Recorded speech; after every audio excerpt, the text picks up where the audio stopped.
Oke, halo guys. Jadi paling kenalin deh, namaku William. Aku juga mungkin Aslab juga kayak yang lain. Beberapa mungkin kenal. Nah, jadi mungkin materi hari ini tuh basic statistik kan.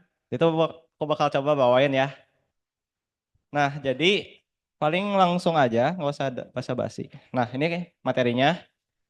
Terus, nah paling kalau dari kisi-kisi kan nomor satu itu ada apa ya, yang menentukan rata-rata sampel distribusi gitu-gitu kan. Nah, itu kelihatannya bakal di skip dulu. Kenapa? Karena menurutku itu masuk ke bagian dari one sample test itu. Nah, udah gitu yang poin 2 si confidence interval, itu jujur aku udah lupa. Jadi terpaksa nggak aku masukin. Nah, cuman yang aku inget itu linear regression sama one sample test yang tadi udah aku pelajarin. Nah, yang ini jadi dua ini aja ya dari kisi-kisi yang bakal dibawain hari ini, nggak apa-apa kan? Nggak apa-apa ya. Nah, one sample test ini tuh setauku nomor empatnya juga ada mainan Excel kan. Nah, paling buat mainan Excelnya di skip dulu aja ya. Jadi dua dulu deh. Nah, paling sekalian mau nanya deh. Yang paling susah tuh linear regression bukan? Semua. Eh, oke deh, ya udah linear regression dulu ya. Kita belajar dari yang paling lama dulu, takutnya nggak keburu. Nah, jadi kita masuk ke yang linear regression. Nah, jadi linear regression itu apa? Basically dia itu kayak model matematika yang manfaatin relasi dari variabel independen sama dependen. Nah, kalian mungkin baru dengar ya kayak variabel independen itu apa, variabel dependen itu apa. Nah, mungkin kasusnya kayak gini. Misal kita bilang ke kasus lamanya waktu belajar sama nilai. Oke? Lamanya waktu belajar sama nilai. Nah, nilai itu basically kan variabel dependen. Karena nilai itu dipengaruhin sama lamanya waktu belajar, lupa pada kan. Kalau lamanya waktu belajar, dia itu variabel independen. Karena basically dia itu bertahan sendiri tanpa dipengaruhin sama nilai lain. Beda sama nilai kalian kan. Nilai hasil ujian kalian, kalau lamanya waktu belajarnya berubah, hasil ujiannya mungkin bisa berubah juga kan. Nah, itu masuk ke pengertian dari variabel independen sama dependen itu sendiri. Nah, basically rumus linear regression itu ya ini, Y, B0 itu intercept, B1 slope, sama X itu variabel independennya. Nah, buat intercept sama slope sendiri itu nanti ada rumusnya sendiri. Cuman aku mau nanya dulu nih, variabel independen sama variabel dependen ada yang masih bingung nggak setelah penjelasan aku tadi? Paham? Paham ya? Ya udah. Nah, sekarang yang jadi key core-nya sebenarnya basically lu tuh cukup nyari si B1 sama B0-nya aja. Nah, ini stepnya diperhatiin ya. Normalnya kita bakal nyari B1 dulu, abis itu B0. Kenapa? Karena rumus B0 sendiri itu ada B1-nya di dalamnya. Oke, jadi kita nggak mungkin bisa nyari B0 tanpa ketemu B1-nya lebih dulu. Oke, nah di sini tuh mungkin kelihatannya kayak bingung ya, kayak ini X sama Y itu apa sih? Nah, dari sini tuh X itu harusnya lamanya waktu belajar, variabel independen kalian. Y itu variabel dependen kalian. Oke, jadi kalau kasus kayak tadi, Y itu harusnya nilai kalian atau hasil ujian kalian. Kalau X itu harusnya lamanya waktu belajar kalian. Oke, sesuai sama pengertian variabel independen sama dependen tadi. Sampai sini aman? Aman ya? Nah, biasanya kita itu nanti di soal ujian itu dikasih tabel kayak gini. Cuman di soal si X sama Y-nya itu nggak dikasih tahu. Biasanya kita yang harus nentuin sendiri. Dari pengalamanku sih gitu ya. Kayak zamanku kita nggak tahu mana variabel independen, mana variabel dependen. Nah, cara nyari taunya gimana? Ya kita by logika aja sih. Kayak contohnya, ini anggap aja X sama Y-nya nggak ada ya. Kita bisa tahu Y itu year revenue karena dia itu penghasilan per tahun ya. Penghasilan per tahun sendiri kan pastinya dipengaruhin sama population size. Bukan kebalikan. Nggak mungkin ukuran populasi suatu negara dipengaruhin sama penghasilan per tahunnya. Ya nggak? Setuju nggak? Setuju kan? Nah, dari situ kita sebenarnya udah bisa tahu yang mana variabel independen, yang mana variabel dependen. Nah, dari situ dulu yang paling penting dalam linear regression tuh kita harus bisa nyari tahu dulu yang mana variabel independen sama dependennya. Nah, udah kayak gini, sebelum nyari B0 sama B1, nah ini ada template-nya nih. Ini nanti aku praktekin di Excel ya, cuman aku bakal jelasin dulu. Jadi nanti lu nyari dulu XI dikurang X bar. Nah, maksudnya XI dikurang X bar itu apa? Nah, kalau misalnya kita balik, X bar itu ada di bawah tuh, yang 31,48 sama Y bar itu yang ini. Itu tuh basically rata-rata ya. Jadi jangan bingung lagi kalau ada yang bar-bar gitu. Pokoknya itu rata-rata. Oke? Nah, XI-nya apa? XI-nya itu berarti mirip sama for loop. For loop kan I sama dengan 0 gitu kan. I sama dengan 0, I sama dengan 1. Nah, basically sama. Jadi contohnya XI dikurang X bar kolom pertama. Otomatis 20,8 dikurangin 31,48. Kayak gitu ya. Dan hal yang sama juga berlaku buat bawahnya. Nih, itu yang XI dikurang X bar. Yang mau nanya? Aman? Aman ya? Nah, YI dikurang Y barnya gimana? Sama. Dia juga kita lakuin hal yang sama kayak waktu kita lakuin ke XI tadi. Nah, udah nyari itu, kita kaliin mereka. XI dikurang X bar dikali sama YI dikurang Y bar. Nah, ini kan sebenarnya dengan kita udah ngebuat dua kolom yang ini dulu, buat ngehasilin yang ini, basically kan tinggal ini kali ini aja kan. Nah, itu sebenarnya cara mempersimpel hitungannya ya, kayak gitu. Nah, kenapa kita harus ngekaliin kayak gitu? Karena kalau misalnya kita kembali lagi, ingat itu di bagian B1, bagian atasnya ada yang dikali. XI dikurang X bar, dikali YI dikurang Y bar. Basically, kita nyari yang atasnya aja. Skip.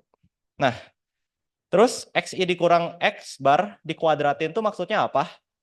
Dia itu yang bagian bawahnya. Oke?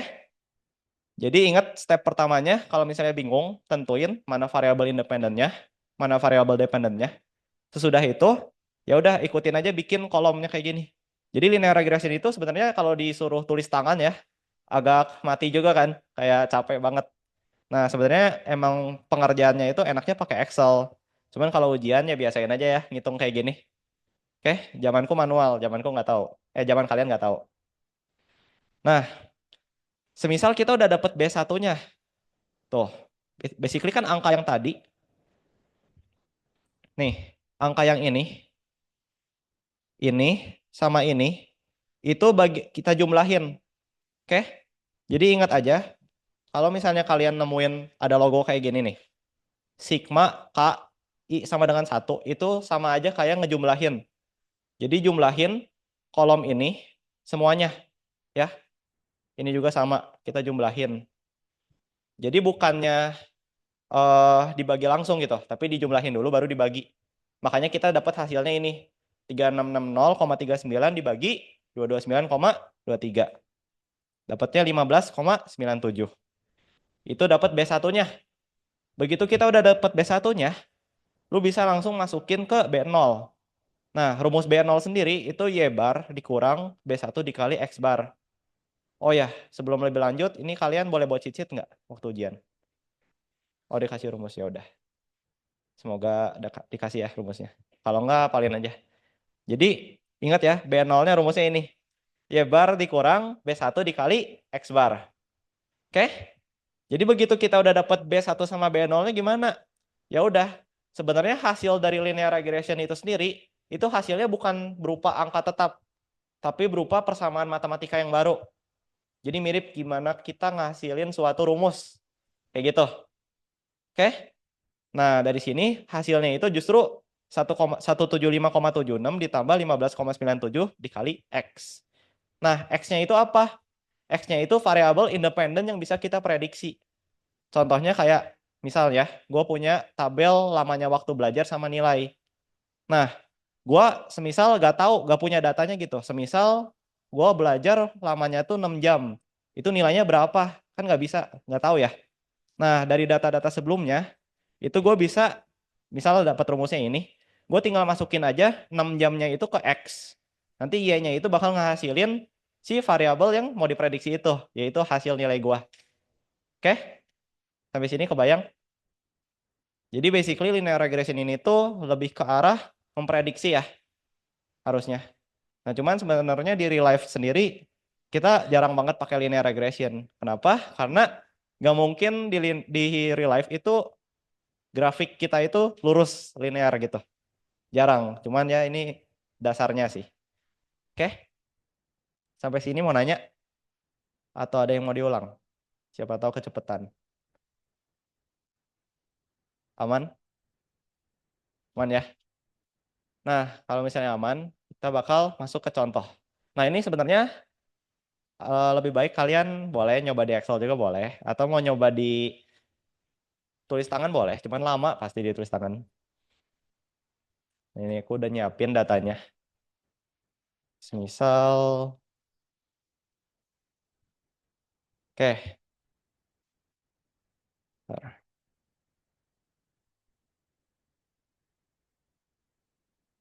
Oh, mau masuk berarti. Bentar ya.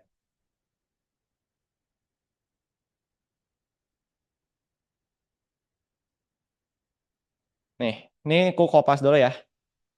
Kita mulai dari awal nih. Ini nggak mungkin waktu ujian sebanyak ini ya. Ini nggak mungkin banget sih. Nggak bakal keburu sih. Harusnya waktu ujian lebih aman sih. Oke, cuman ini balik lagi ke kasus yang tadi ya. Ini tuh variabel time study sama marks. Maksudnya apa? Jadi kita punya data lamanya waktu belajar sama nilai kita. Nah, dari sini harusnya step pertama kita udah tahu ya. Kayak yang tadi udah jelasin, step pertama aku itu nentuin yang mana X, yang mana Y. Dari sini, kalau misalnya kita pikirin pakai logika ya, misal nilai gue 70, apakah itu mempengaruhi nilai lamanya waktu belajar gue? Enggak kan? Tapi justru sebaliknya. Semisal nilai gue 70, mungkin aja itu karena lamanya belajar gue itu cuma 6 jam. Misal kayak gitu.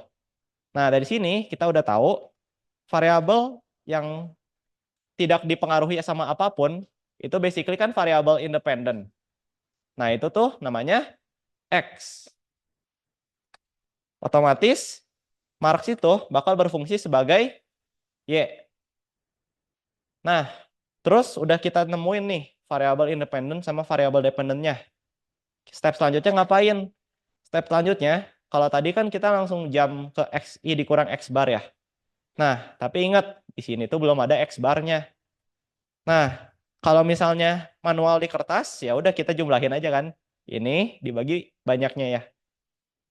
Nah, cuman kalau di Excel, kita bisa pakai yang namanya average.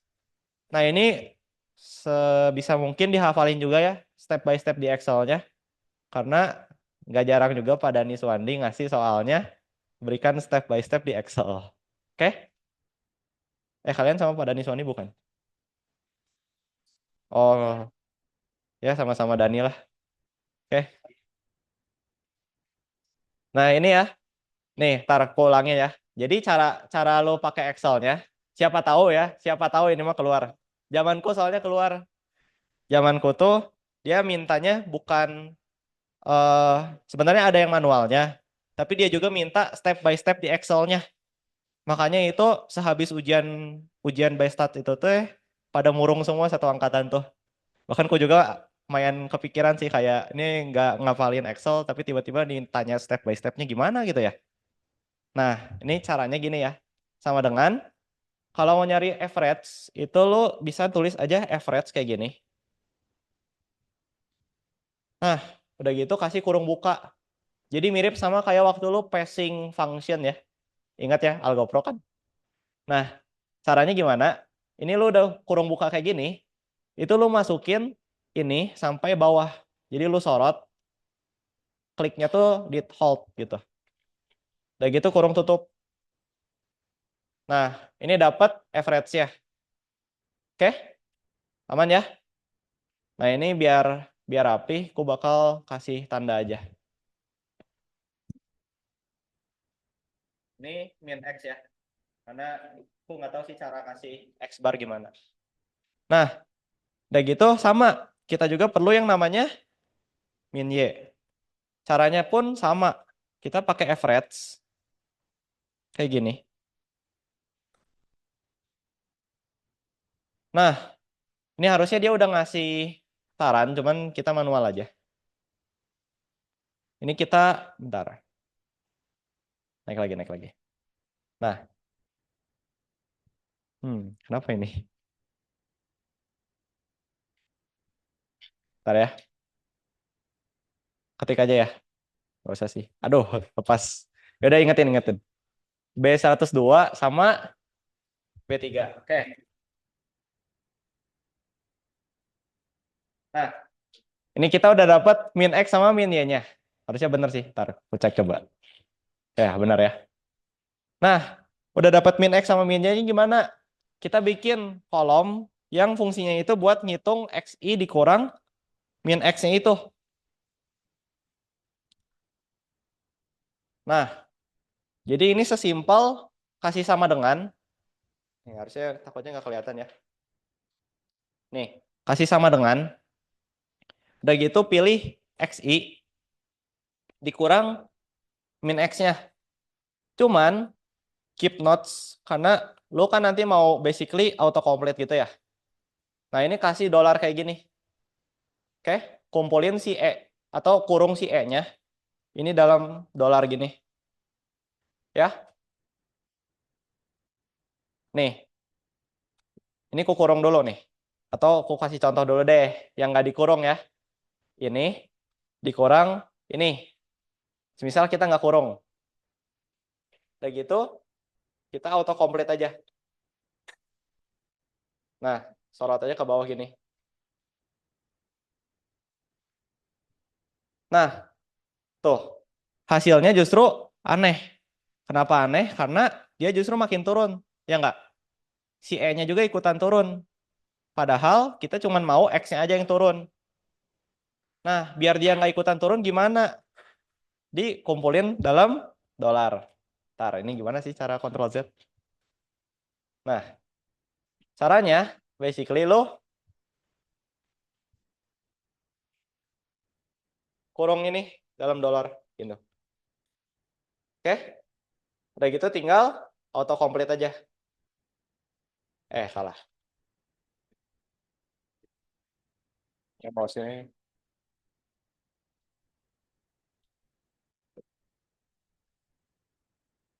Nah, misal kita cek sekarang. Ini ya, X-nya turun tapi si E-nya dia tetap. Oke? Kayak gitu ya cara di Excel ya. Lanjut lagi. Sama, YI dikurang min Y. Harusnya ini kurang ini. Kita dolarin. Nah, baik kuningan. Nah, cuman kalau misalnya tadi gak muncul, kita kayak tadi lagi ya. Kita sorot ke bawah gitu. Oke? Nah, ini kalau misalnya di kertas gimana? Ini satu-satu hitung manual ya. Makanya kebayang gitu. Kalau misalnya di kertas sebanyak gini, nggak mungkin gitu. Nah, sesudah kayak gini gimana? Kita tinggal kalian aja. Ya nggak? Kalian aja.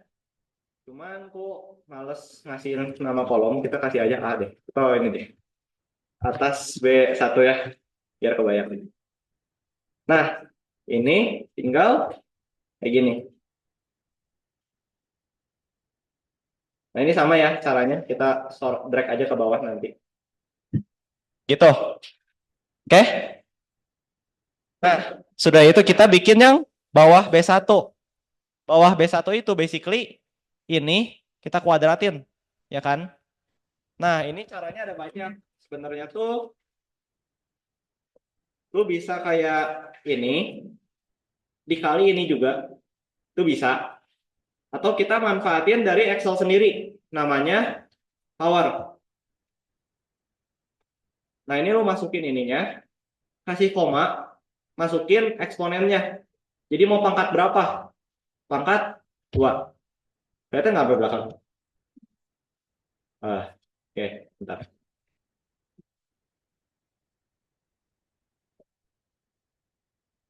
Gini, power, masukin ininya, apa yang mau dipangkatin, koma, mau pangkat berapa.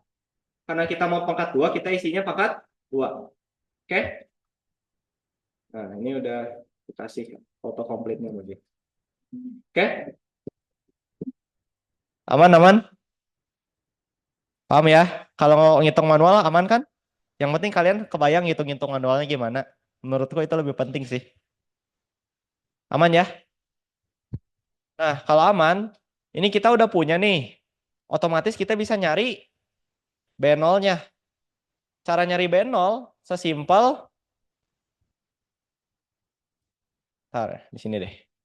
Sesimpel ini dibagi ini, ya kan? Bukan cuman semata-mata dibagi, tapi kita jumlahin dulu dari ini, sampai bawahnya. Jadi cara ngejumlahin itu harusnya pakai sum.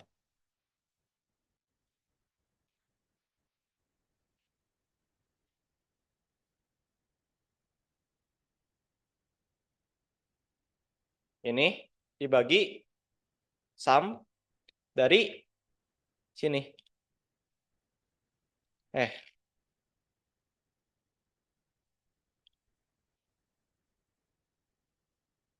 aduh, ntar ingetin. Y3 sama,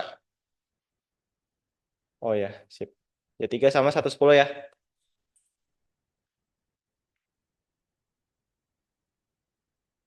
102 ya. Sip. Ntar, kita coba tes dia benar gak. Bener ya. Nah, kita berarti udah dapat B0-nya. Sekarang cara dapat B1. Ingat, tadi rumusnya itu. Bentar. Oh, ini ya. B0 ditambah, salah. Ini, Y bar dikurang B1 dikali X bar. Salah. Bentar, gini deh. Nah, berarti lu pakai Y bar itu kan min Y. Dikurang sama ini dikali min X. Gitu ya. Ingat gak rumusnya? Y bar dikurang B1 dikali X bar. Dapat segini. Aman semua? Aman ya? Nih, coba kita lihat apakah hasilnya sama. Sama ya? Nah, udah dapat B0 sama B1-nya. Otomatis kita udah punya rumusnya. Yaitu, ini kan, B, apa ya tadi? B1 ditambah B0 dikali X ya. Nah, ini rumusnya. Semisal kita mau prediksi nih. Oh, semisal waktu belajar gua itu berapa jam nih? B1 sama B0-nya ya. Kebalik ininya ya di sini. Oh, beda di situ. Emang ada beberapa yang gitu sih. Maksudnya tuh, kayaknya enggak deh. Nggak mungkin kebalik sih. Di rumus PPT binus kebalik ya? Oh, tapi di sininya gimana? Dibalik juga.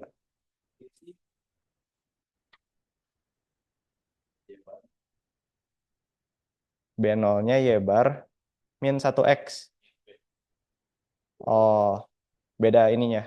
Tapi ini sama atau beda? Kalau beda juga berarti emang cuman semata-mata beda nama variabel aja. Ini sama, tapi di rumusnya beda. Kelihatannya ada bentrok matkul ya. Di AI diajarinnya gini sih. Tapi semisal kita balik deh. Ya, ini kita coba dulu ya. Hasilnya mana yang masuk akal. Coba kita prediksi 12 jam ya. Kita pakai hasil ini. Berarti B1 dulu ya. B1 ditambah ini kali X. Kali 12 ya. Dapat 69 Sama kita coba balikin tadi apa nih? Tadi itu ini kan M3 tambah M2 dikali 12. Coba sekarang M2 dikali M2 tambah M3 kali 12. Nah, harusnya lebih masuk akal yang ini nggak sih? B0 tambah B1 kali X. Oh, kayaknya aku salah nama variabel deh. Ya, ya. My bad, my bad. Ini B1. Salah rumus, salah nama, salah nama. Cuman hasilnya harusnya benar yang ini sih, yang atas. Dia tetap benar. Tadi aku cuma salah nama variabel aja. Oke, kejawab, kejawab. Aman. Sama nggak sama rumus dosen kalian? Sama? Beda? Soalnya ada cara satu lagi.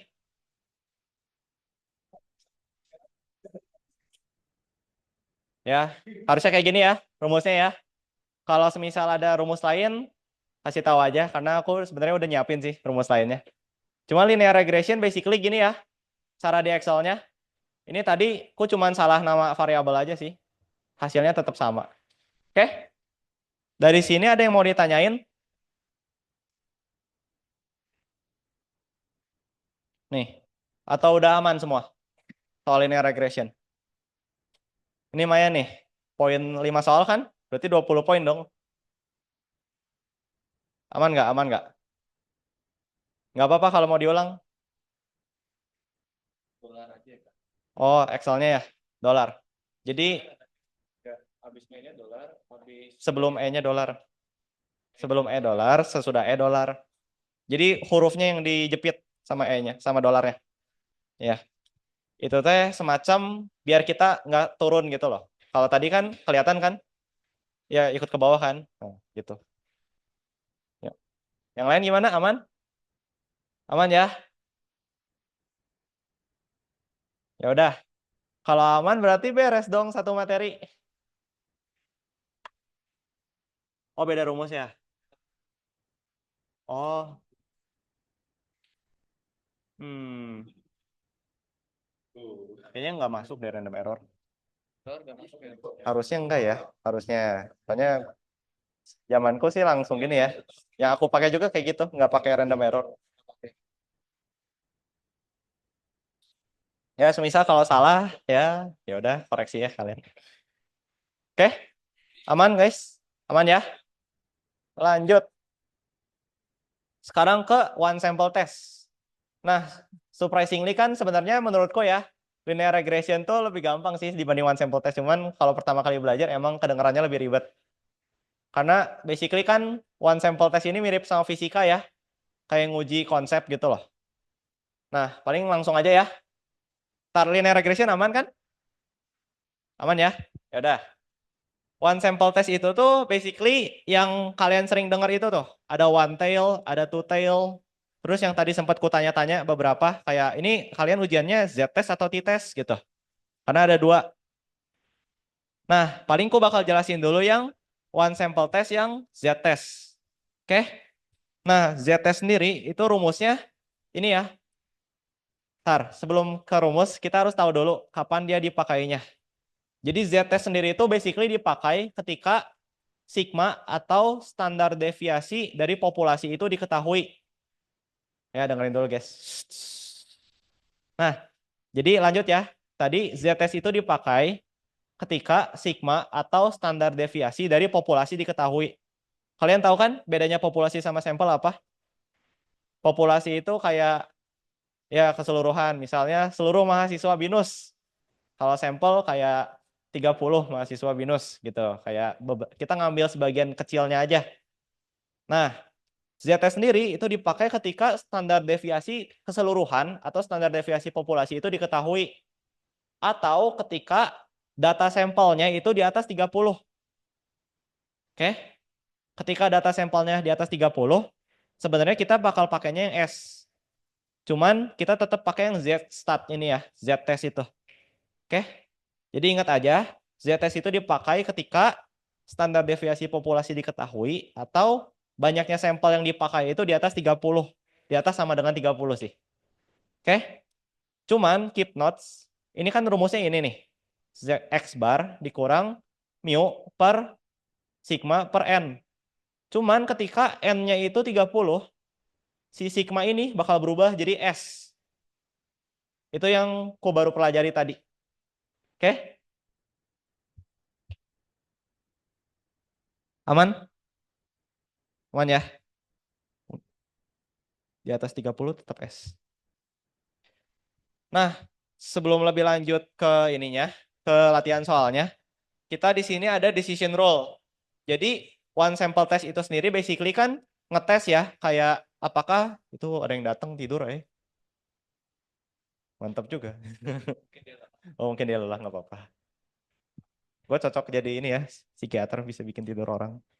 Oke, jadi ini ya, decision rule ini, one sample test itu sendiri kan fungsinya itu buat nguji ya. Jadi ada hipotesis yang mau kita uji. Maksudnya tuh contohnya kayak gini. eh William, pakai William lagi. Alvin boleh lah. Alvin beli ini ya, beli obat tidur. Jangan ditiru ya, jangan ditiru. Alvin beli obat tidur. Itu dia ngetes kalau dia itu bisa tidur pakai obat tidur itu dalam waktu 5 menit. Oke? Udah gitu Alvin bikin obat tidur buatan dia sendiri. Terus dia itu nguji apakah obat tidur dia itu lebih kecil, bisa bisa lebih cepat bikin dia tidur dari obat tidur yang sebelumnya. Nggak gitu. Nah, itu basically kita bisa pakai si one sample test ini ke kasus yang tadi. Oke? Nah, jadi one sample test itu kan basically kayak ini rumus. Cuman dari mana sih kita bisa pakai rumus ini buat ngehasilin suatu keputusan? Nah, jadi basically ada decision rule-nya. Nah, ini dari pendekatan p-value. Kalau p-value-nya lebih besar dibanding si sigma itu, kita jangan reject null hipotesisnya. Null hipotesis itu apa? Itu yang diuji. Contohnya tadi, Alvin itu mau nguji obat tidur dia itu bisa bikin dia tidur lebih cepat nggak dibanding 5 menit. Nah, lebih cepat dibanding 5 menit itu yang jadi null hipotesis.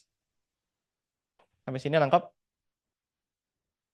Terus kalau misalnya p-value-nya lebih kecil dibanding standar deviasi populasinya, kita tolak si ujinya si Alvin tadi. Nah, mungkin kalau dari tabel ini nggak kebayang ya. Nah, makanya aku udah nyiapin beberapa skenario. Nah, ini ingetin ya visualisasinya. Jadi pertama, kalian bayangin aja Alvin itu obatnya itu di sini. Ini obat buatan si Alvin. Kita mau nguji apakah obat buatan si Alvin itu ada di sini atau di sini. Kalau ada di antara ini, berarti kita bakal tolak si H0 ini. Kita bakal reject.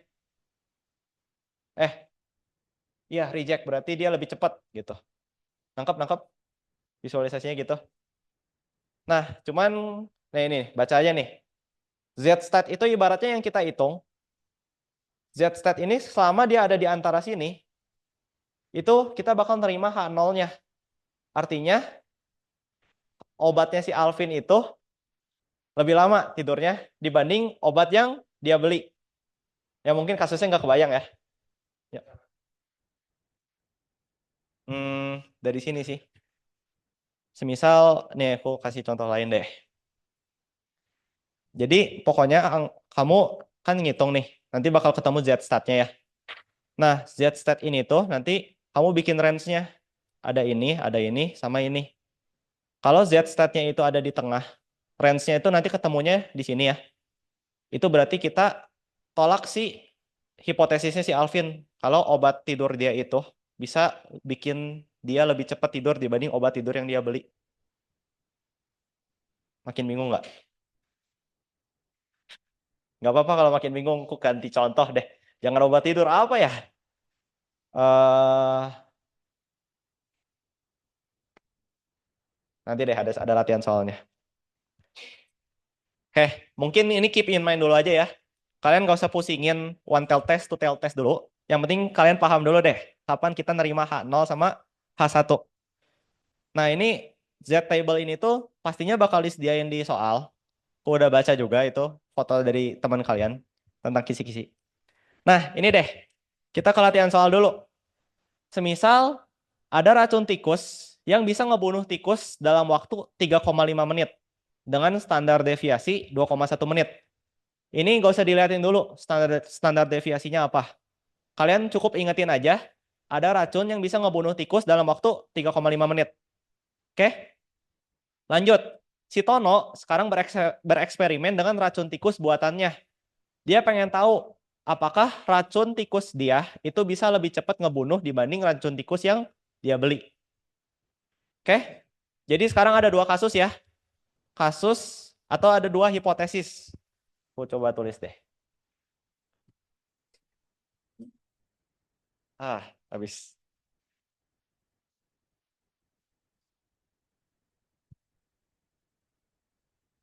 Gak kelihatan ya? Ntar gue ketik aja deh. Mantap.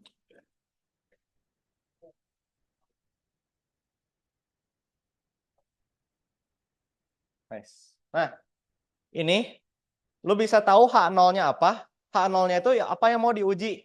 Contohnya tadi, kan gue sempat ingetin kalian. Kalau ingetin sebuah racun bisa membunuh tikus dalam waktu 3,5 menit. Oke? Nah, jadi ingetin aja. Ini aku pakai logo Mio ya, ini Mio. Sama dengan 3,5. Oke? Nah, dia pengen tahu apakah racun tikusnya itu bisa ngebunuh tikus lebih cepat dibanding yang dia beli. Artinya,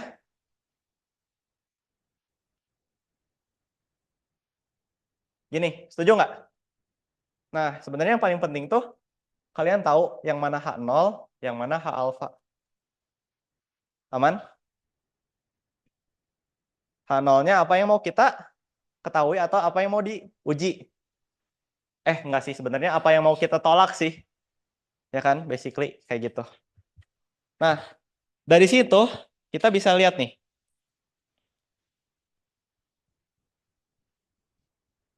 Tuh, ini ada kasus-kasusnya. Kapan kita nerima H0, kapan kita nolak H0. Maksudnya nerima H0 itu, kalau kita terima ya, berarti kita bisa ngambil kesimpulan racun tikusnya Tono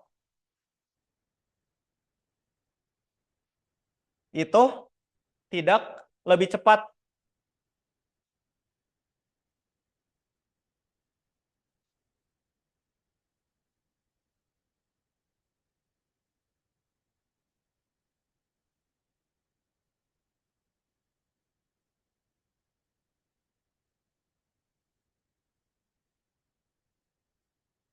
Habis ini ngerti nggak? Jadi ini kan kita udah tahu H0-nya itu apa, HA-nya apa. Kalau kita nerima H0, itu kesimpulannya racun tikus yang Tono buat itu nggak lebih cepat dibanding racun tikus yang dia beli. Setuju nggak? Itu maksud dari nerima H0. Ya, jadi meskipun kita kata-katanya nerima H0, tapi basically dia itu menentang apa yang dia mau uji, ya kan? Gitu. Kebayang? Bayang ya. Nah, ini yang penting sih. Kadang aku juga suka bingung waktu pertama kali belajar nih apa maksudnya nerima gitu. Cuman tadi aku nonton video jadi ngerti sih. Gitu ya. Berarti hah? Kondisi pas nolak. Maksudnya nolak apa? Oh, kondisinya itu ada banyak skenario-nya sih. Nanti ada habis ini. Cuman maksudnya nolak itu kayak ini kan nanti nanti tuh kalian tuh bakal ngitung Z stat. Nah, Z stat itu tuh nanti bakal dibandingin sama skenario-skenario ini. Ini tuh skenario-nya nggak cuma satu. Aku tuh cuma ngejelasin ini tuh kayak ngasih tahu aja gitu maksudnya diterima, maksudnya ditolak itu apa. Oke, nanti ya itu ya. Cuman ngerti nggak maksudnya H0 diterima apa? Ya, itu nanti. Maksudnya tuh H0 terima tuh maksudnya apa ini gitu loh. Oke, kalau H0 ditolak, berarti justru dia nge-accept pernyataannya si Tono ya.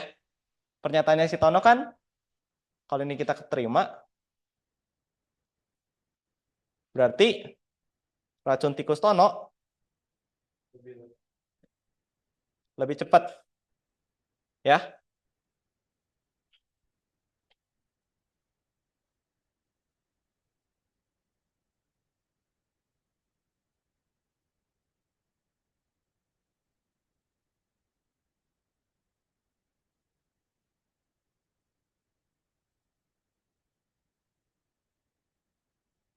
Ini. Oke. Jadi meskipun ini kan basically kalau HA diterima, H0 ditolak kan? H0 ditolak berarti racun tikus Tono lebih cepat daripada racun yang dia beli. Gitu ya? Oke, itu maksud ditolak sama diterima. Nggak usah pusingin taunya ditolak, nggak usah pusingin dulu deh. Karena itu kita ada skenario-skenarionya. Oke, jadi aku izin ngulang dulu ya. Jadi ada maksudnya diterima itu ini. H0 itu apa? H0 itu yang faktanya, HA itu yang mau kita uji. Sampai sini nangkep? Nangkep ya? Nah, sekarang baru masuk ke skenarionya. Jadi kita bisa tahu H0 itu diterima atau ditolak dari mana. Nah, kita perlu tahu dulu. Ada dua jenis kan? One tail test sama two tail test. Yang bikin bingung itu, one tail test sama two tail test itu rumus buat nyari tahu apakah dia diterima atau ditolaknya kan beda. Nah, kita bisa tahu itu. Kita pakai two tail test atau one tail test itu dari sini. Kelihatan nggak ya? Gimana ya gue cara ngezoomnya? Nih ya. Nah, ini. Ini sebenarnya agak kebayang ya. Nih, coba aku tulis di sini deh.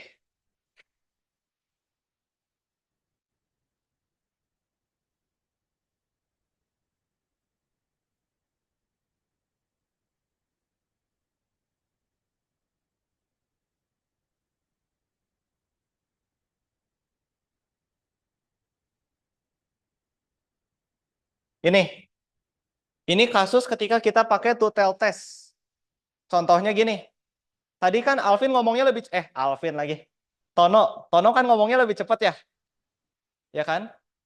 Nah, kita pakai two tail test kalau faktanya ini racun tikusnya 3,5 menit. Apa yang mau diujinya itu tidak sama dengan.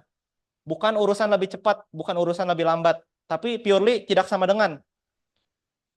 Oke?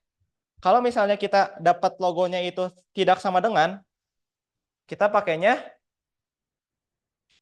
two tail test. Gitu ya. Itu skenario pertama. Skenario tadi atau contoh soal tadi bisa nggak pakai two tail test? Nggak bisa. Nggak bisa dong. Karena yang mau diuji logonya ini. Dari situ kita bisa nentuin two tail test sama one tail test itu yang mana yang kita pakai dari situ. Itu si Tono itu kan mau ngebuktiin punya dia lebih cepat, ya kan? Bukan tidak sama dengan. Kalau tidak sama dengan, oke lah kita pakai two tail test. Cuman kalau lebih cepat gimana? Ada skenario kedua sama ketiga. Jadi skenario kedua sama ketiga itu masuk ke one tail test. Bedanya apa? Bedanya itu cuman kita nentuin aja yang HA-nya di sini sama yang HA-nya di sini. Itu gimana cara kita taunya? Nah, aku coba ke ujung dulu ya.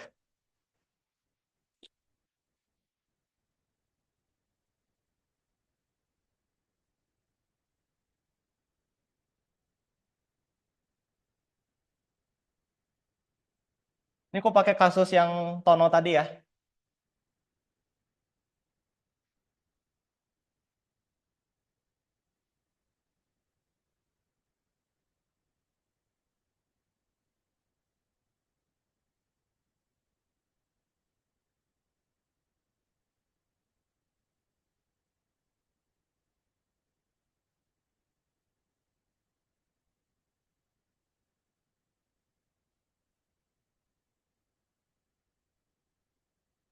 Nih, kelihatan nggak yang di belakang? Kelihatan ya? Jadi skenario kedua itu dipakai ketika si Tono itu pengen tahu racun tikus dia lebih lama nggak dari 3,5. Itu pakai skenario kedua. Oke? Kalau skenario ketiga, yang tadi dipakai ketika racun tikusnya si Tono itu lebih cepat nggak daripada racun tikus yang dia beli. Oke? Aman ya? Jadi kita udah tahu nih mau pakai skenario keberapa. Nah, udah tahu pakai skenario yang keberapa, di situ kita bisa dapat rumus buat nentuin H0 itu diterima atau ditolak. Oke?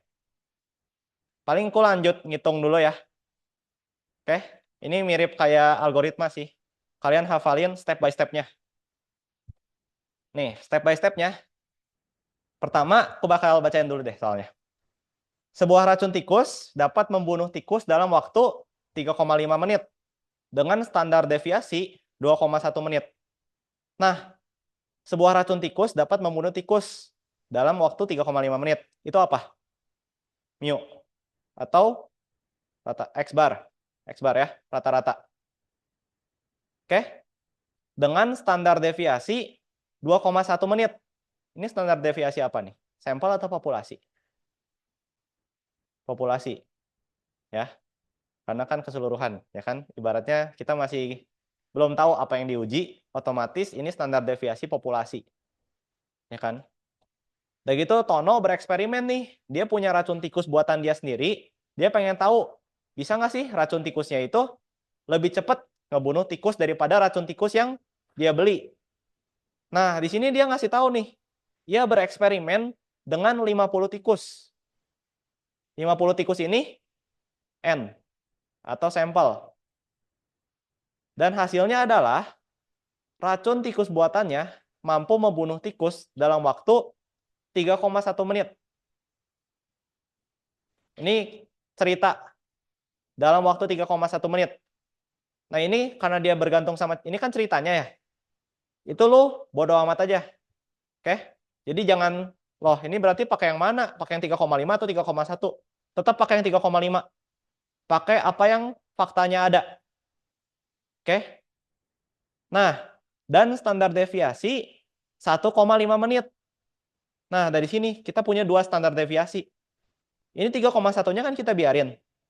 Tapi standar deviasinya ingat, ini 50 N-nya. Tadi rumusnya, ingat gak yang gue bilang di awal? Ketika data sampelnya di atas 30, benar kan? Kita pakai z-test. Tapi tadi gue sempat mention, kalau di atas 30, si ini, standar deviasi populasinya berubah jadi S, atau standar deviasi sampel. Sorry guys, kayaknya ada yang kelewat tadi. Nih, kayaknya tadi lupa. 3,1 ini kita bawa ya ternyata ya. Jadi ada mu itu faktanya 3,5. 3,1 itu X barnya. Oke? My bad. Kebalik. Ya. 3,5 ini mu-nya kan. Tuh, kita pakai itu buat H0 kan. Apa yang dipakai buat H0 itu jadi mu. Itu tuh rata-rata populasi. Nah, ini ada rata-rata sampel 3,1 menit sama standar deviasinya. Standar deviasi sampel 1,5 menit. Di sini ada dua standar deviasi. Kita bakal pakai yang sampel. Kenapa? Karena banyaknya sampel itu di atas 50. Di atas 30. Oke? Dengan tingkat signifikansi 5%. Ini tuh apa? Ini tuh yang basically bisa nentuin ini. H0 diterima jika Z stat, apa yang lagi lu cari. Terus di sebelahnya kan ada Z table gini ya. Nah, di dalam sini kan ada, sebenarnya ini bukan sigma ya. Gue salah pakai logo. Dia itu harusnya alpha. Alpha itu apa? Tingkat signifikansi. Oke? Itu tingkat signifikansinya ya. Nah, tentukan apakah racun tikus buatan Tono bekerja lebih cepat daripada racun tikus yang dia beli. Nah, paling pertama gue bakal state dulu apa yang gue ketahui. Jadi pertama gue ada mu. Mu-nya itu 3,5. Terus ada N. Nah, ini N-nya harusnya 50 ya. Kenapa gue 30? Ya udah, kita pakai yang 30 aja ya. Oke? Deal? Pakai yang 30 aja ya. Tetap kalau dia di atas sama dengan 30, kita tetap pakai yang S ya. Nah, N-nya 30. Kayaknya ini gue salah ngetik deh. Harusnya 30 tikus. Lanjut ya. X-nya itu 3,1. Ini maksudnya X bar.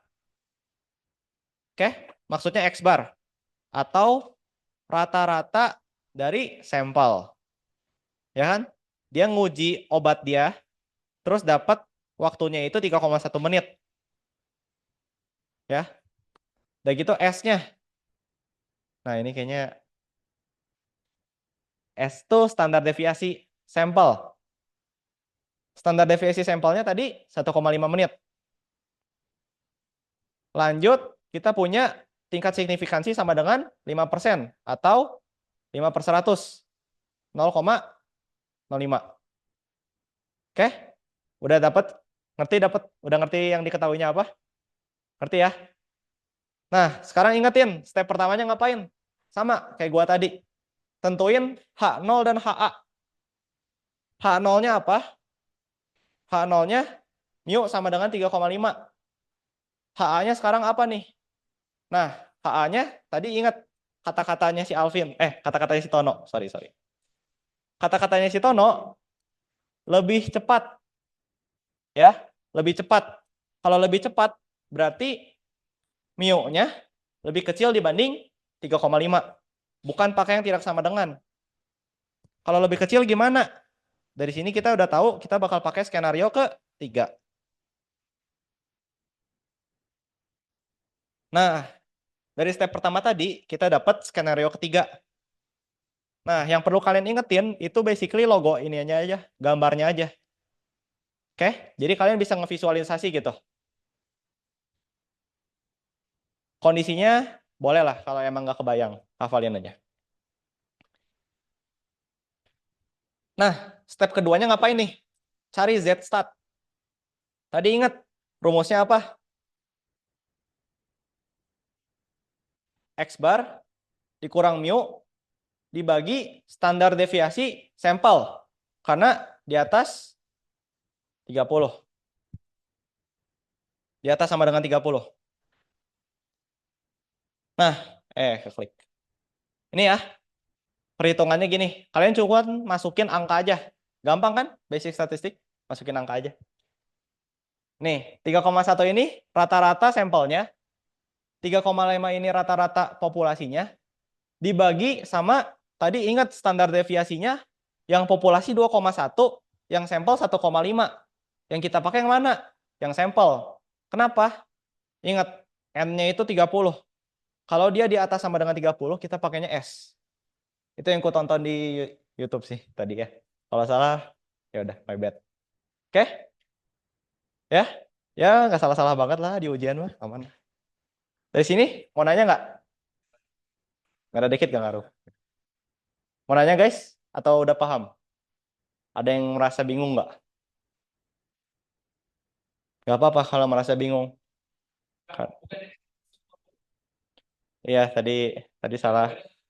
Harusnya 30. Salah ngetik. Salah soal. Harusnya 30 tadi soalnya. Yang lain gimana? Aman? Paling kok masih ingat ya. Coba ganti dulu. Ini. Takutnya nanti kalian buka ini lagi, terus bingung sendiri. Nih, ini 50, aku ganti 30 ya. Oke?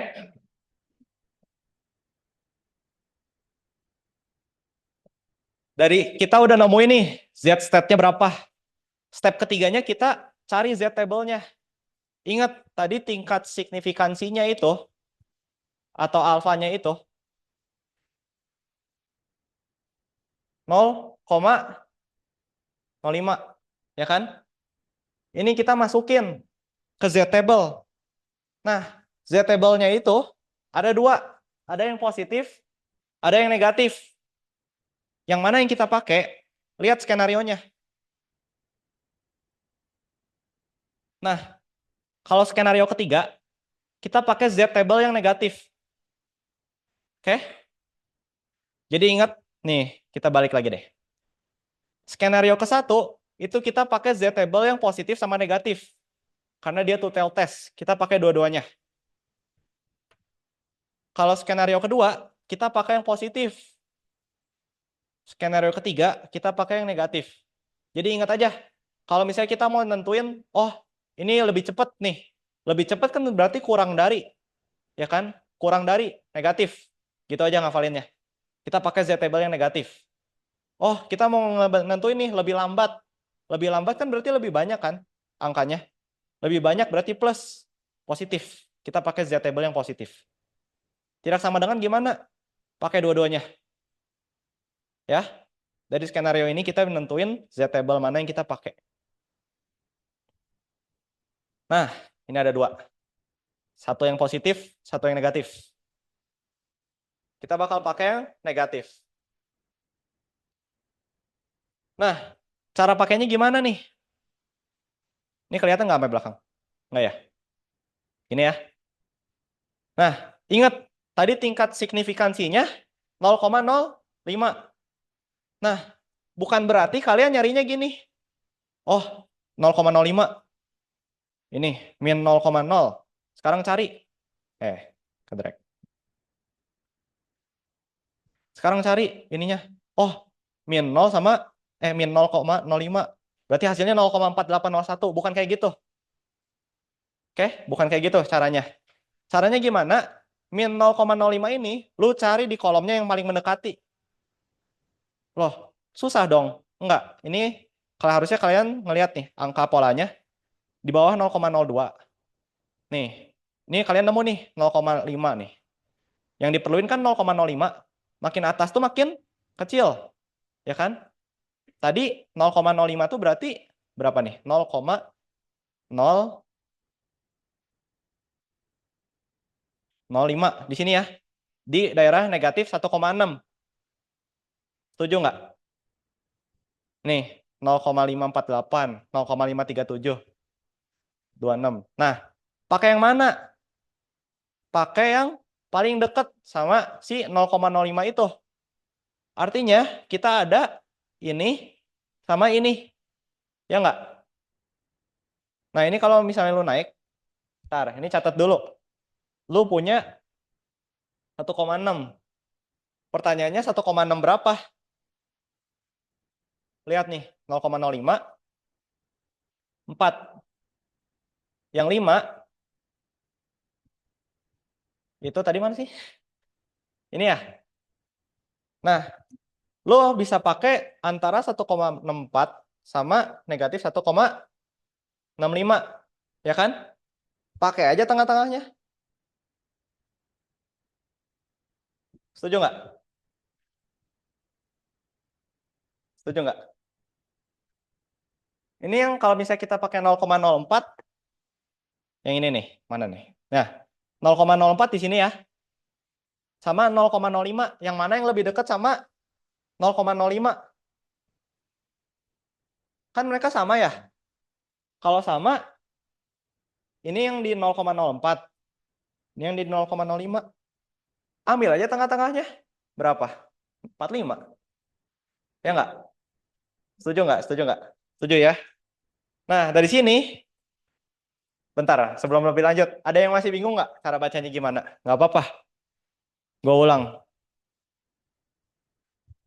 Kan ini jatuhnya kayak responsi juga ya. Jadi di sinilah kalian manfaatkan. Tanya aja.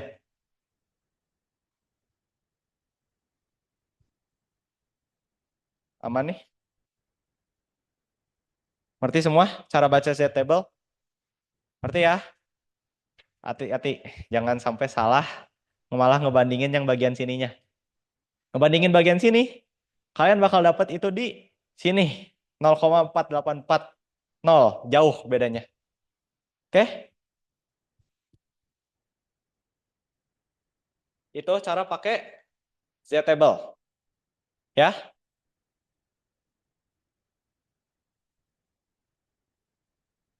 Nah, sekarang kita udah lanjut step ketiganya apa tadi? Min, berarti kita dapat ya. Z statnya 1, nih, gue tulis di sini deh. Tadi Z statnya negatif 1,886 ya. Ini Z stat. Oke? Ini Z stat ya.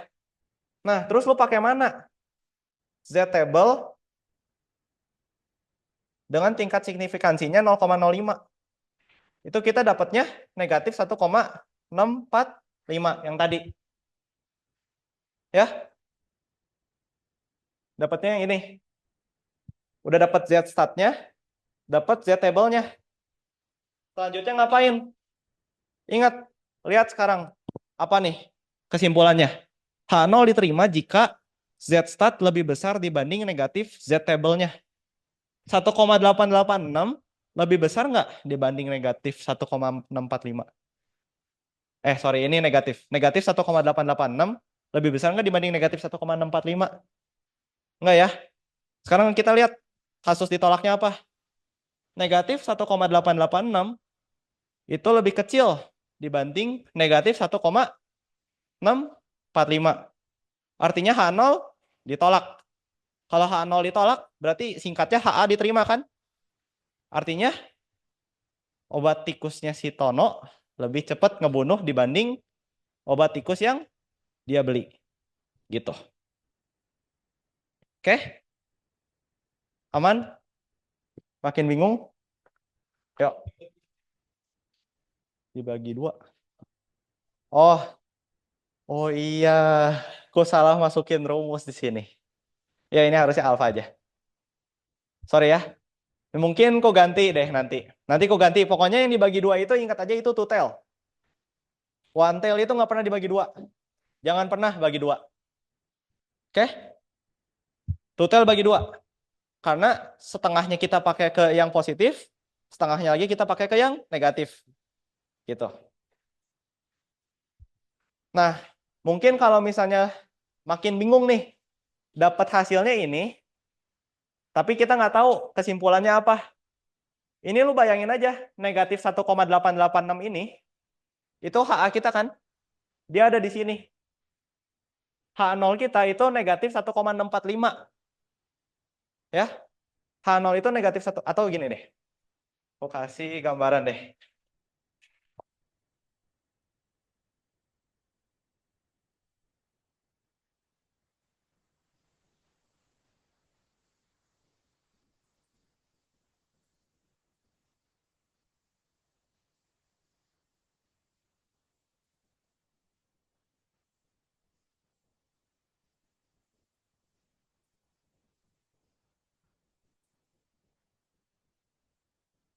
Bayangin 1,645 ini, itu tuh batas yang ini.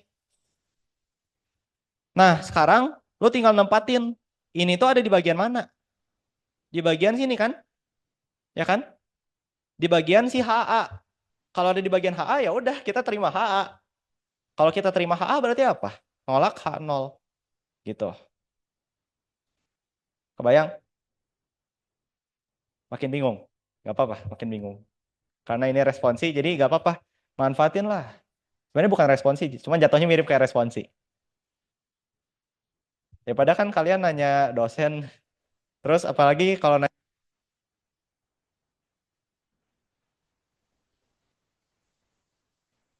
gimana nih? Aman nggak? Paham? Paham ya? Gitu. Ya udah sih, paling gitu aja.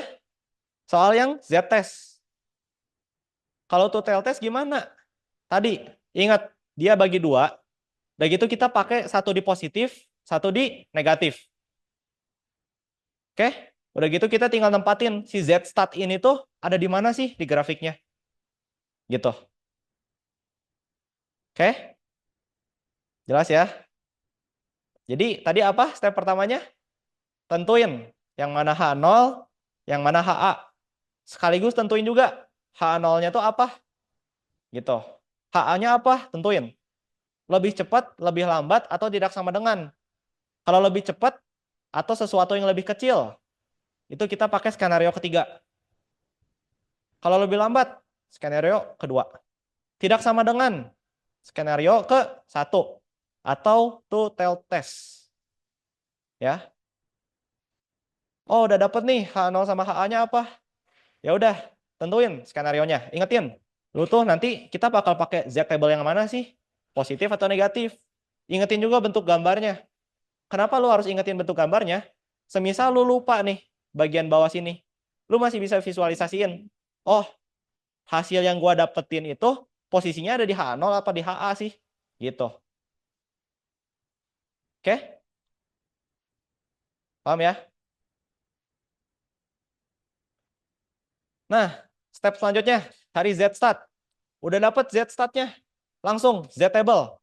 Ingat, Z-table yang dimasukin apa? Significance rate-nya tadi, persentasenya. Ingat, total test kita bagi 2, one tail test nggak usah dibagi 2. Ini kenapa gue tulis bagi 2? Salah tulis. Oke? Udah dapet tuh, ya udah tinggal ambil kesimpulan. Beres deh. Gitu ya, soal Z-test. Oke? Sekarang ada temennya, T-test. Sama, masuk ke one sample test. Bedanya apa? Sama rumusnya. Yang bedain apa? Beda tabelnya aja. Oke? Yang bedain cuma beda tabelnya aja. Kapan kita pakai Z-test? Kapan kita pakai T-test? Tadi, Z-test itu dipakai ketika standar deviasi populasi itu diketahui. Berarti T-test dipakai apa? Standar deviasi populasinya tidak diketahui. Oke? Tapi ingat, dia itu dan N-nya itu lebih kecil dibanding 30. Kak, kalau misalnya standar deviasinya diketahui, berarti kita pakai mana? Pakai yang Z-test. Kak, standar deviasinya diketahui, tapi sampel tesnya itu cuma 10. Pakai yang mana? Tetap pakai Z-test. Ya. Oke, keulang ya. Jadi misal standar deviasinya diketahui, N-nya di atas 30. Berarti pakai Z-test. Kayak yang tadi ya. Sekarang gimana kasusnya kalau standar deviasi populasi emang diketahui, tapi N-nya itu 10. Tetap pakai Z-test. Ya. Kapan kita pakai T-test? Intinya ingetin aja. Ketika standar deviasi populasi itu nggak diketahui, biasanya N-nya ini lebih kecil dibanding 30. Ketika standar deviasi populasi ini tidak diketahui, itu udah jadi kata kunci. Atau di soal misalnya nggak disebutin sama sekali. Langsung standar deviasi sampelnya sekian. Nggak dikasih tahu populasinya berapa. Otomatis itu pakai T-test.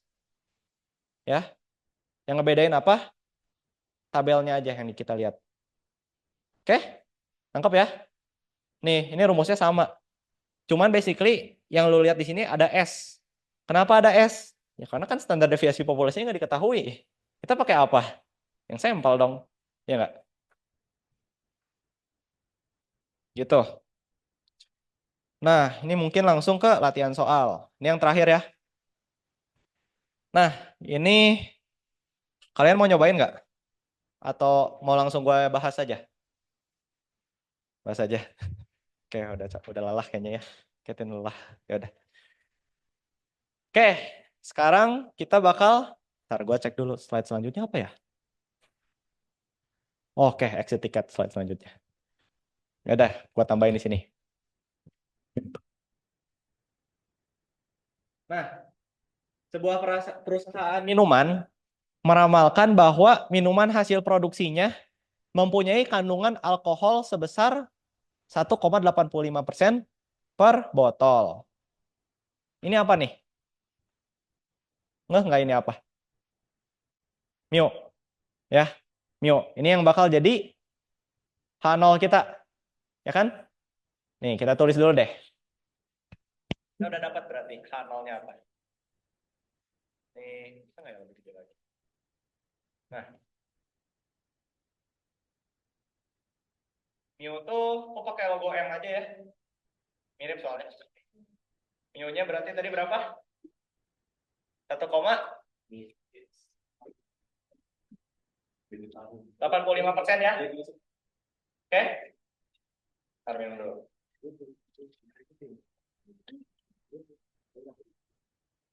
Lanjut. Untuk menguji apakah hipotesa tersebut benar, maka perusahaan melakukan pengujian terhadap 10 kaleng minuman. Dapat apa lagi nih infonya? N, benar. 10. Ya. Lanjut. Apakah hasil penelitian tersebut sesuai dengan hipotesa awal perusahaan? Ini harusnya kalian tahu ini HA-nya apa nih? Apakah hasil penelitian tersebut sesuai dengan hipotesa awal perusahaan? Kalau sesuai apa? Sama dengan kan? HA-nya berarti apa? Tidak sama dengan. Dari sini kita tahu kita bakal pakai two tail test. Kayaknya nggak usah pakai %. Deh. Nah, ini ya. Dari sini kita bisa tahu yaitu tuh self test. Nah, kita udah punya nih N-nya. Selang kepercayaan. Kita punya selang kepercayaan. Selang kepercayaan apa bahasa Inggrisnya? Confidence interval. Ya, boleh lah. Nah, ingat selang kepercayaan ini itu beda sama tingkat signifikansi. Tingkat signifikansi itu, nih aku kasih rumusnya ya. Ini confidence interval ya. Atau selang kepercayaan, itu rumusnya 1 dikurang alfa. Oke. Sekarang kita punya tadi confidence intervalnya 0,95. Yang kita perlu kan basically alfanya. Alfanya berarti 0,05. Ini ya. Jadi hati-hati. Confidence interval atau selang kepercayaan bukan berarti signifikansi yang tadi. Jangan berarti kalian masukin ini nanti ke t-table. Oke, hati-hati ya. Ini yang aku baru tahu juga tadi nih, habis nonton YouTube. Oke? Hah? Spill YouTube-nya. Himti Binus Bandung ini. Enggak, gue bukan aktivis Himti sih. Cuman serius, bagus. Bagus yang ngajarnya. Oke? Bener-bener ini Himti Binus Bandung asli, bukan promosi. Yang gue nonton dari Himti Binus Bandung. Oke, lanjut ya, lanjut. Oke, kita udah punya rumus ini. Udah punya alfanya atau significance rate-nya tadi. Sekarang ngapain? Ingat, tadi rumusnya apa? Ntar gue balik lagi. Ini ya. Ntar, ini. Rumusnya X bar dikurang mu per standar deviasi sampel dibagi banyaknya sampel. Kita udah punya mu-nya. Punya nggak rata-rata sampelnya? Belum punya. Punya nggak standar deviasi sampelnya? Belum punya juga. Tapi standar deviasi populasi juga kita nggak punya.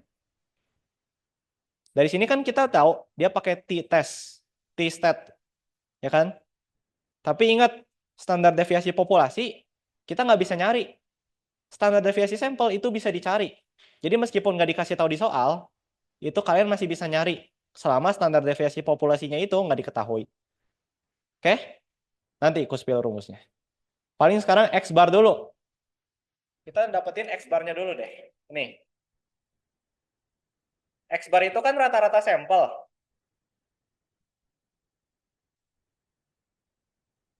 Gimana sih? Ini ya. Nah, kita copy deh.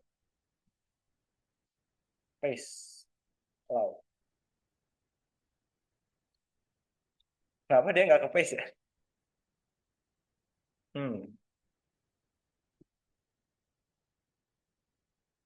Ayo, udahlah. Hitung aja. Kalkulator deh. Berarti coba aku hitung ya. Tadi 2,21 ditambah 2,5 ditambah 1,85 ditambah 1,24 tambah lagi 2,25 1,75 ditambah tambah lagi 1,95 ditambah 1,65 tambah 1,95 lagi, bawahnya tambah 2,15. Coba ya gue hitung dulu. Tuh, 4, 6, 7, 8, 9, 10. Bagi 10. Hasilnya 1,95. Dari sini lu udah punya X bar. Atau min X-nya. Hasilnya 1,95. Ada yang ketinggalan nggak? Dapat dari mana min X-nya? Atau udah ngikutin semua? Aman ya?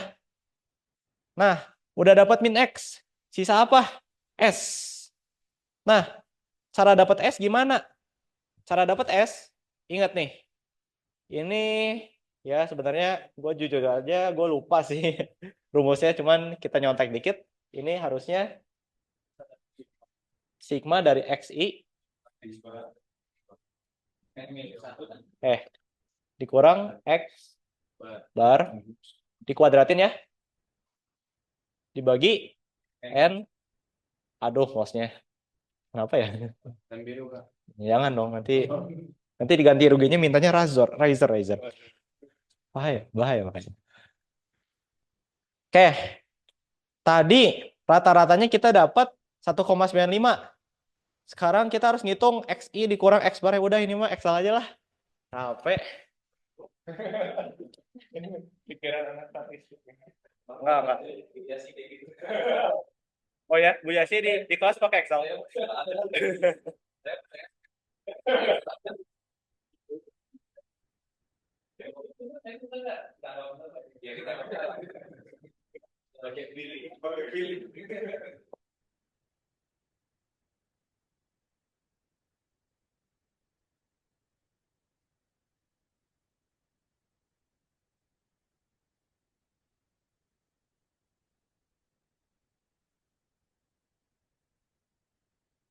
Nih ya, tadi dapat min X-nya, ya udahlah manual aja lah, sekalian average.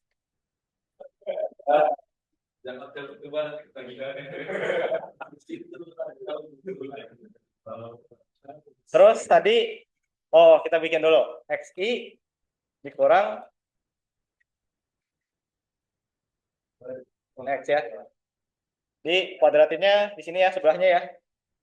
Ini berarti ini kita kuadratin. Nah, sekarang berarti kayak tadi, ini dikurang ini, kita kasih dolar.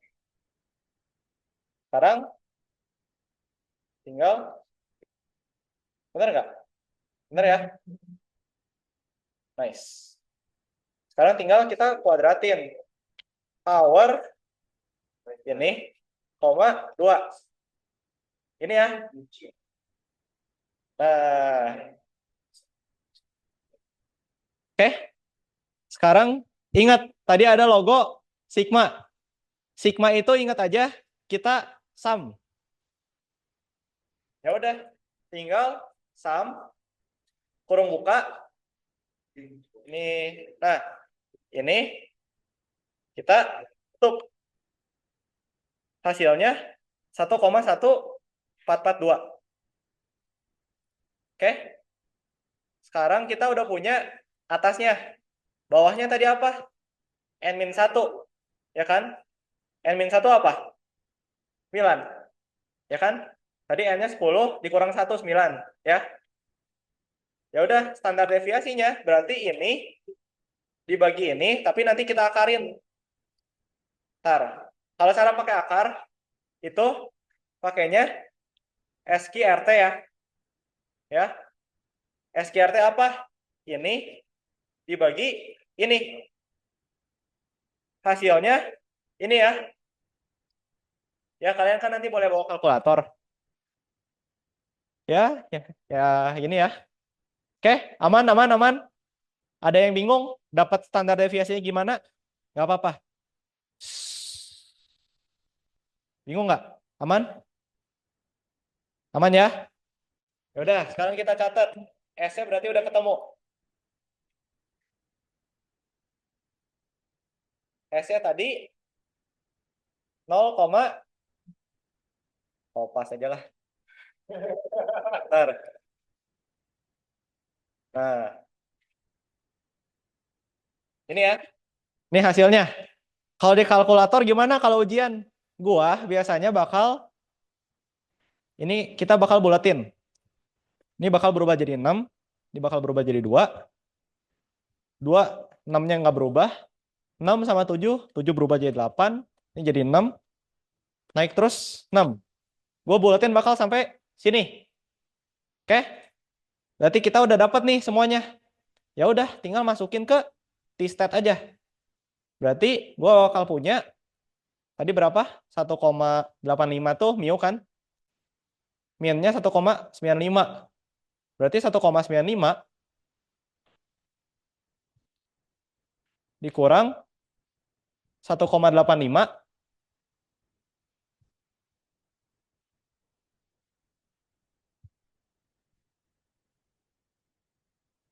Terus tadi apa ya? Lupa. Ini ya. 0,3566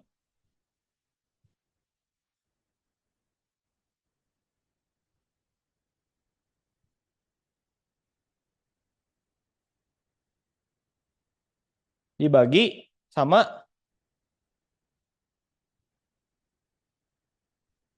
N ya. Ntar guys, kita pastiin. Takutnya gue salah rumus. Tuh, akar N hampir aja.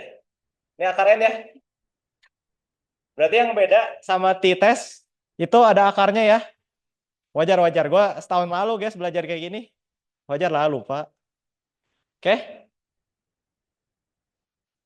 Akar 10. Ya. Oke. Aman? Aman ya. Akar ya berarti ya. Lupa lagi kan. Untung aja ngetes dulu. Oke. Sekarang kita hitung. Kalkulator aja ya. Nggak apa-apa. Di HP juga ada. Kurang 1,8.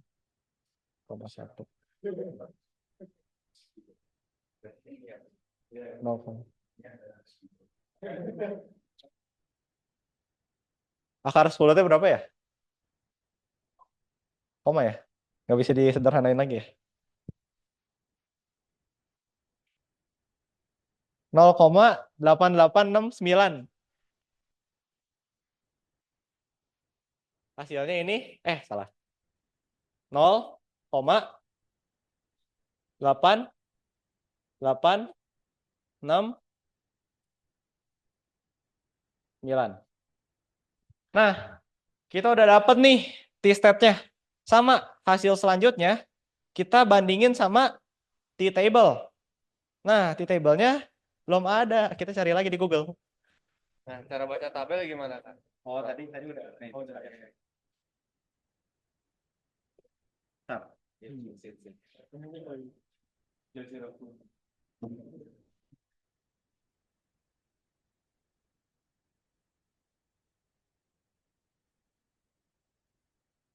Nah, ingat ya, ini tadi apa? Two-tailed atau one-tailed? Two-tailed. Kalau two-tailed, kita bagi dua nggak? Bagi dua ya. Tadi significance rate-nya 0,05. Kita bagi dua jadinya berapa?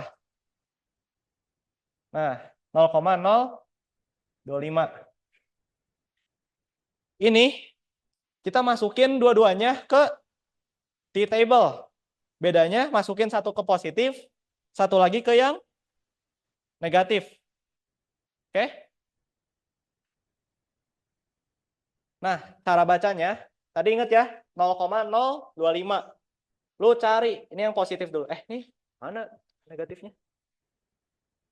Bentar ya.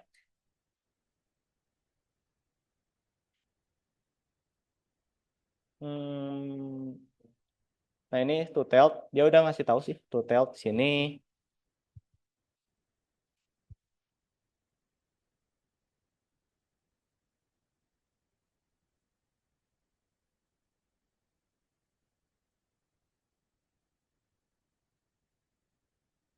Oh, ntar guys.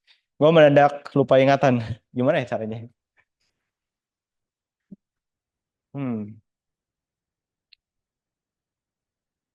2,2. Siapa itu?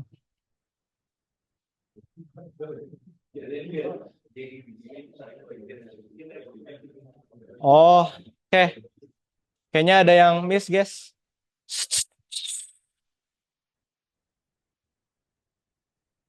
Oke, ini ada yang kurang. Ternyata buat nyari t-table itu ada satu atribut tambahan. Namanya dB. Diagram, derajat apa sih? Derajat bebas ya? Dapatnya tuh N-1. Berarti 10 dikurang 9. Nah, derajat bebasnya dipakai di sini. Kita dapat 9, berarti dapatnya di sini. Udah gitu tinggal lihat atasnya. T ini sih. Nah, coba. Touchscreen ya? Keren juga. Hmm.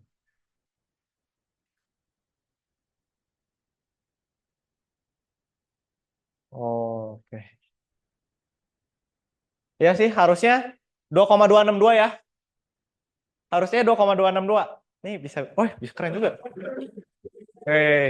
Jarang-jarang. Saya setahun jadi atlet gak pernah ngajar di sini, wajar. Hah? Oh ini ya. Hmm. 0,02 sama 0,01. Bener juga. Kenapa ini kunci jawabannya 2,262?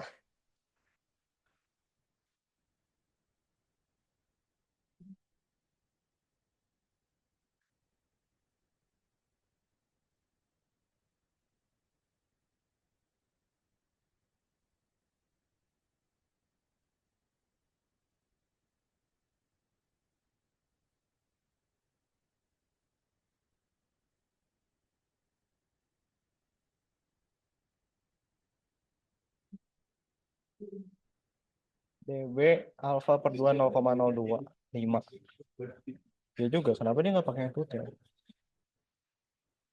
Hmm, Relative probability 0,2. 0,02. 2, Oke, mungkin nanti ulik lagi ya di rumah ya, belajar cara baca T-table. Lupa gua. Cuman ini kunci jawabannya 2,262 loh, serius. Dia ngambilnya yang ini loh. Mungkin ada yang tahu nggak? Nggak apa-apa. Bisa tunjukin ke teman-temannya cara bacanya. Nggak ada yang tahu juga ya? Ya sama, gue juga lupa setahun lalu. Tuh. Apa sebulan lalu? Hah? Sebulan lalu?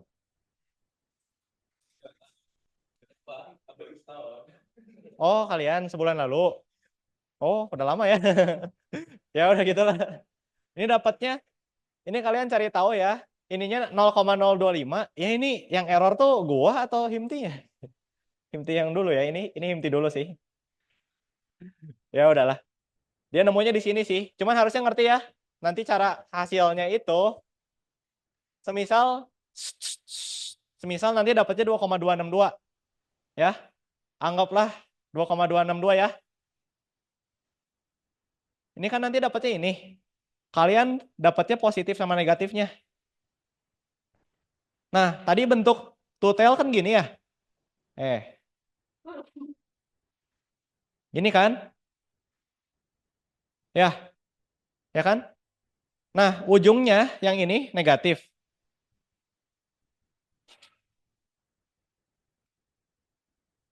Yang ini ujungnya yang positif. Oh iya, benar juga. Di table gak ada positif negatif, guys. Jadi kita ketemu satu langsung jadi plus minus. Tar. Iya, dikalinya negatif positif berarti. Harusnya gitu ya. Nih, ini kita nemu ujungnya kayak gini. Nah, ini H0 di sini. Oke, tadi H0-nya berapa nih? 0,8869. Ada di antara ini nggak? Ada kan? Nah, berarti H0-nya kita terima. HA-nya kita reject. Artinya, tadi soalnya apa? Hasil penelitian tersebut sesuai nggak dengan hipotesa awal perusahaan? Sesuai. Kan H0-nya diterima. Ya kan? Sesuai. H0 diterima, berarti sesuai kan? HA-nya tadi yang tidak sesuai. Gitu. Oke? Udah ya? Ya belajar lagi cara baca T-table. Gua mah ngapain belajar kan kalian UAS. Oke? Tabel yang perlu dibaca itu ada. Nggak, Z. Ada Z tadi. Nih, yang baru datang, cara baca Z itu gini ya. Nih, gue ulang nih. Tadi kan kita punya significance rate ini ya. Ingat kan bedanya sama selang interval apa? Nah, terus ingetin cara dapat tingkat signifikansi ini tuh kalau misalnya two tailed yang Z test itu ya. Enggak, ini berlaku buat Z sama T sih. Pokoknya kalau two-tailed kita bagi dua. Semisal 5% ini kan 0,05. Kalau two-tailed itu tingkat signifikansi rate-nya jadi 0,025. Ya. Kalau misalnya one-tailed itu tetap 5% atau 0,05. Nah, udah dapat tingkat signifikansinya, kita tentuin mau baca positif atau negatif. Kalau T-table itu nggak usah bandingin positif atau negatif deh harusnya. Kalau Z-table itu harus bandingin yang mana yang positif atau negatif. Kita mau lihat tabel yang mana. Nah, kita pakai yang positif kalau kita ada skenario kedua. Sini. Ini lo lihat nih Z-table-nya. Ini bukan alpha per 2 ya, harusnya alpha. Nih, dia pakai yang positif. Itu skenario kedua. Kalau skenario ketiga, atau dalam tanda kutip yang kasus tadi lebih cepat, itu kita pakainya yang negatif. Ya udah, lu tinggal ke Z-table yang negatif. Nah, yang ini. Nah, udah gitu. Ini yang negatif di sini ya. Nah, udah gitu, jangan bandingin kayak tadi gua. Gua kan yang T-table gini ya. Gini, udah gitu kan. Dari ini, dari atas. Dari yang atas ini dicari gitu kayak nyari sumbu koordinat Cartesius. Nah, kalau ini enggak. Lu cari yang mana yang paling mendekati. Nah, tadi kan tingkat signifikansi rate-nya berapa? 0,05. Cari 0,05 di sini. Ada di ini 0,548, 0,537, makin turun, ya kan? Kelihatan nggak nih? Nih, sini nih. 0,495 sama 0,505. Yang mendekati kan di sini ya. Ya kan? Nah, cara bacanya ini negatif 1,6. Berarti lu punya negatif 1,6. Pertanyaannya negatif 1,6 berapa? 4 atau 5? Soalnya ada 2 yang mendekati kan? Nih, ini sama ini. Jumlahin aja. Jadinya negatif 1,645. Paham? Dijumlahin apa? Ini nih, kan kalau lo pakai yang ini, misal gua tanya nih, yang mana yang mendekati 0,05? Ini sama kan? Jaraknya sama. Terus kita pakai yang mana? Yang atas kan kita lihat nih. 4, sebelahnya 5. Berarti lu punya antara pakai negatif 1,64 atau negatif 1,65. Negatif 1,64 tambahin negatif 1,65 bagi 2. Negatif 1,645. Atau logikanya ya tengah-tengahnya sih. Sebenarnya bukan ditambahin sih harusnya. Tengah-tengahnya gitu. Hati-hati. Ya. Aman ya? Oh, siapa yang ngajar? Nah,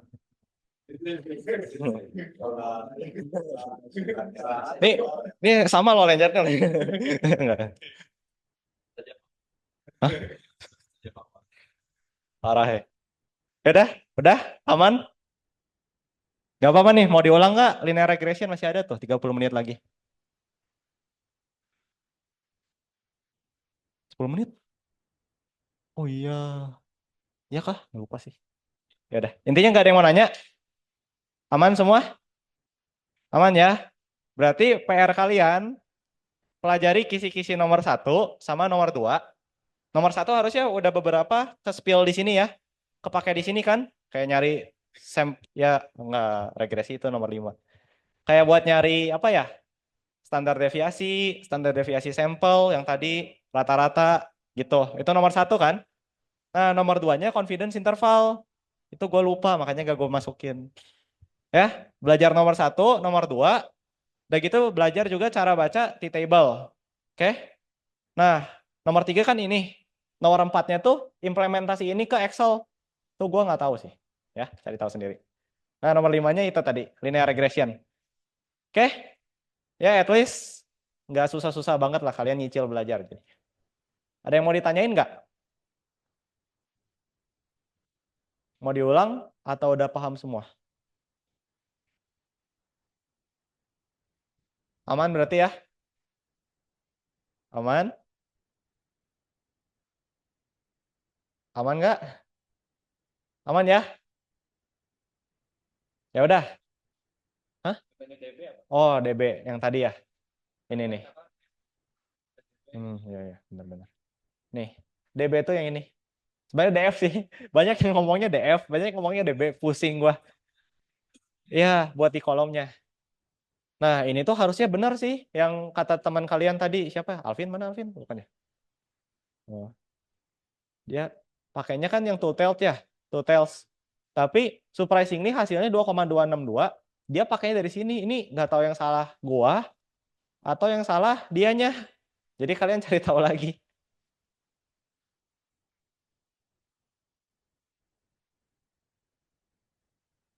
Kebaliknya. Hmm. Oh, bawah tuh alfanya. Ini, ininya. Oh,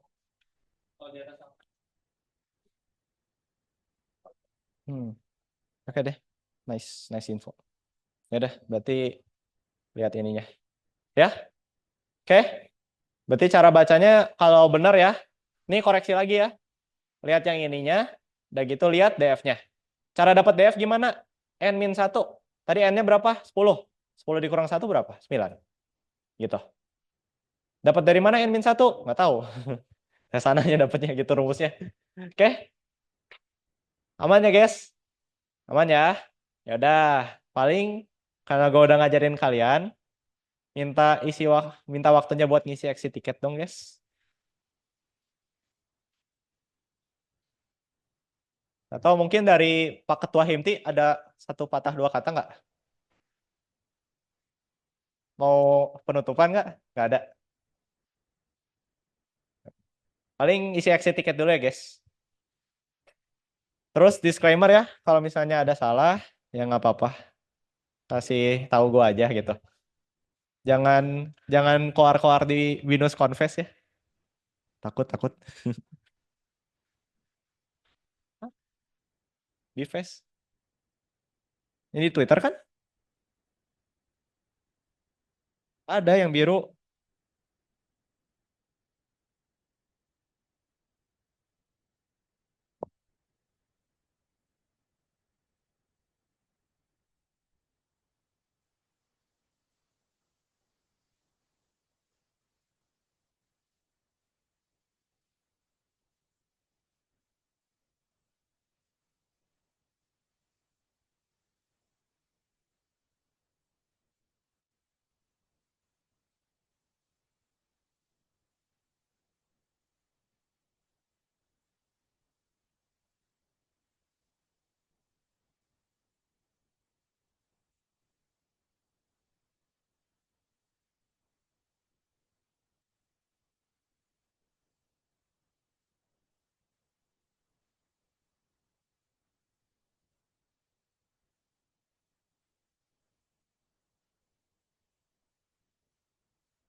Udah semua ini? Udah ya? Kalau udah, ya udah paling sekian dari gua. Sorry kalau ada salah kata. Thank you juga guys sudah datang. Good luck UASnya.